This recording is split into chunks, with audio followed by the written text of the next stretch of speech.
गं गणपतये नमः। आइए सुनते हैं अश्विन मास संकष्टी चतुर्थी व्रत कथा एवं पूजन विधि, श्री कृष्ण तथा बाणासुर की कथा। युधिष्ठिर ने पूछा कि हे कृष्ण जी, मैंने सुना है कि अश्विन कृष्ण चतुर्थी को संकटा चतुर्थी कहते हैं। उस दिन किस भांति से गणेश जी की पूजा करनी चाहिए? हे जगदीश्वर, आप कृपा करके मुझसे विस्तार पूर्वक कहिए। श्री कृष्ण जी ने उत्तर में कहा कि प्राचीन काल में यही प्रश्न पार्वती जी ने गणेश जी से किया था कि हे देव, अश्विन मास में किस प्रकार गणेश जी की पूजा की जाती है, उसके करने का क्या फल होता है, मेरी जानने की इच्छा है। यह जानकर गणेश जी ने कहा, हे माता, सिद्धि की कामना रखने वाले व्यक्ति को चाहिए कि अश्विन मास में कृष्ण नामक गणेश की पूजा पूर्वोक्त विधि से करे। इस दिन भोजन न करे तथा क्रोध, पाखंड, लोभ आदि का परित्याग कर गणेश जी के स्वरूप का ध्यान करते हुए भोजन करें। अश्विन कृष्ण चतुर्थी का व्रत संकटनाशक है। इस दिन हल्दी और दूब का हवन करने से सप्तद्वीप वाली पृथ्वी का राज प्राप्त होता है। एक समय की बात है, बाणासुर की कन्या उषा ने सुषुप्तावस्था में अनिरुद्ध का स्वप्न देखा। अनिरुद्ध के विरह से वह इतनी कामासक्त हो गई कि उसके चित्त को किसी भी प्रकार से शांति नहीं मिल रही थी। उसने अपनी सहेली चित्रलेखा से त्रिभुवन के संपूर्ण प्राणियों के चित्र बनवाए। जब चित्र में अनिरुद्ध को देखा तो कहा, मैंने इसी व्यक्ति को स्वप्न में देखा था। इसी के साथ मेरा पाणी ग्रहण भी हुआ था।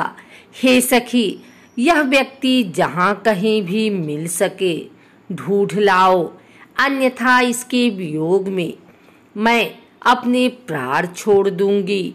अपनी सखी की बात सुनकर चित्रलेखा अनेक स्थानों में खोज करती हुई द्वारकापुरी में आ पहुंची। वहां अनिरुद्ध को पहचानकर उसने उसका अपहरण कर लिया। वह राक्षसी माया जानने वाली थी। रात्रि में पलंग सहित अनिरुद्ध को उठाकर वह गोधूली बेला में बाणासुर की नगरी में प्रविष्ट हुई। इधर प्रद्युम्न को पुत्र शोक के कारण असाध्य रोग से ग्रसित होना पड़ा। अपने पुत्र प्रद्युम्न और पौत्र अनिरुद्ध की घटना से कृष्ण जी भी विकल हो उठे। रुक्मणी भी पौत्र के दुख से दुखी होकर बिलखने लगी। पतिव्रता रुक्मणी खिन्न मन से कृष्ण जी से कहने लगी कि हे नाथ, हमारे प्रिय पौत्र का किसने हरण कर लिया, अथवा वह अपनी इच्छा से ही कहीं गया है। मैं आपके सामने शोकाकुल होकर अपने प्राण छोड़ दूंगी। रुक्मिणी की ऐसी बात सुनकर श्री कृष्ण जी यादवों की सभा में उपस्थित हुए। वहां उन्होंने परम तेजस्वी लोमस ऋषि के दर्शन किए। उन्हें प्रणाम कर श्री कृष्ण ने सारी घटना कह सुनाई।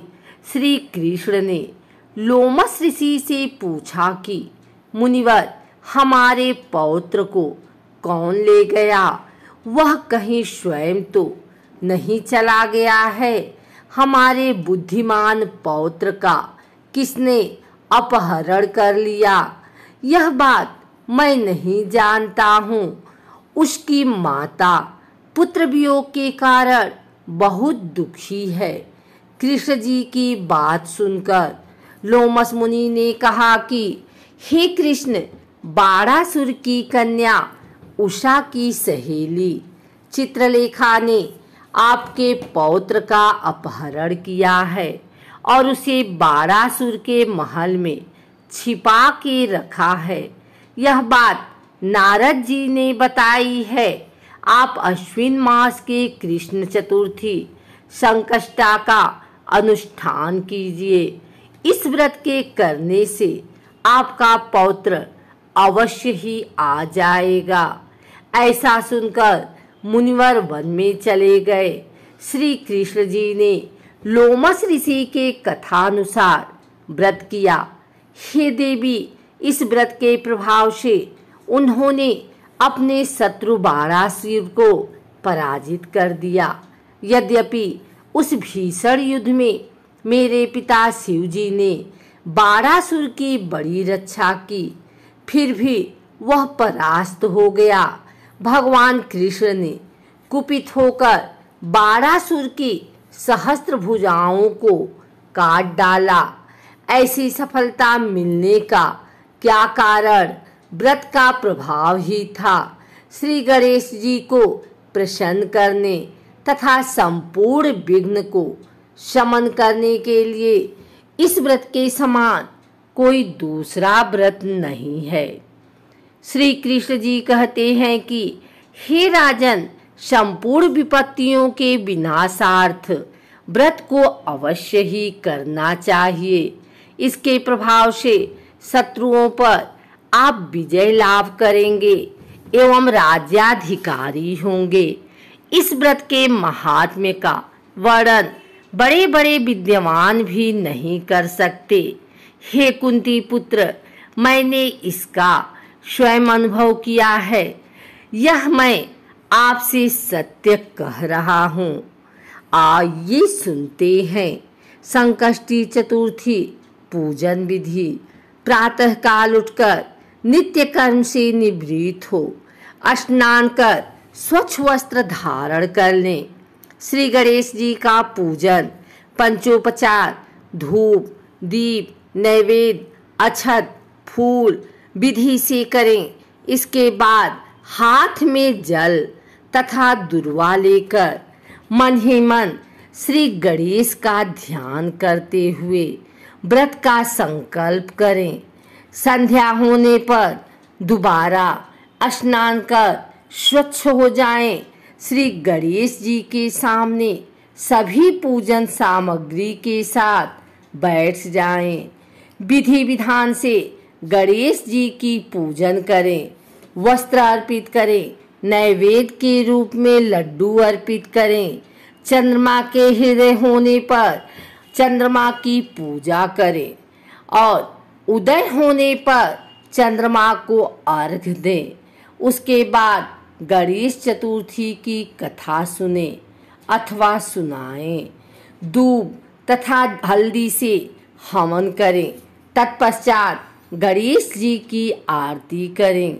भोजन के रूप में केवल फलाहार ही करें।